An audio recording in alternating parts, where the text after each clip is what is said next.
സ്റ്റോക്സിന്റെ ലോകത്തില് മാറ്റങ്ങൾ artificial intelligence കൊണ്ട് മാത്രമല്ല വരുന്നത്.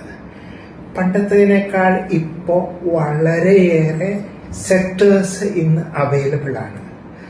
അത് നമ്മൾ നോക്കി പണ്ട് ബാങ്കിങ് സ്റ്റോക്സോ അല്ലെങ്കിൽ IT സ്റ്റോക്സോ മാത്രമുള്ളിടത്ത് ഇന്ന് നമ്മൾ ക്രിട്ടിക്കൽ മിനറൽസ് വാച്ച് ചെയ്യുക, സെമി കണ്ടക്ടേഴ്സ് വാച്ച് ചെയ്യുക, അതുപോലെ എനർജി, സൈബർ സെക്യൂരിറ്റി,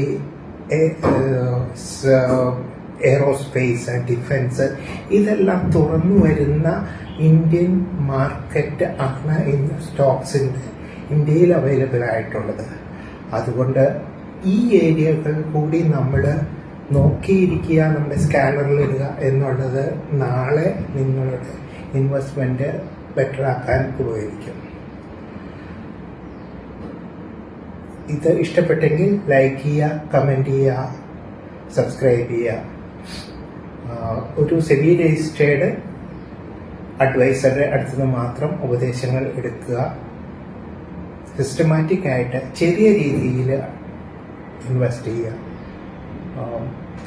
വീക്കെൻഡിലെ സ്ട്രാറ്റജിയെ കുറിച്ചിട്ടുള്ള ലെങ്തി വീഡിയോസ് ഉണ്ട്, അതേപോലെ തന്നെ സ്റ്റോറീസും ഉണ്ടാവും.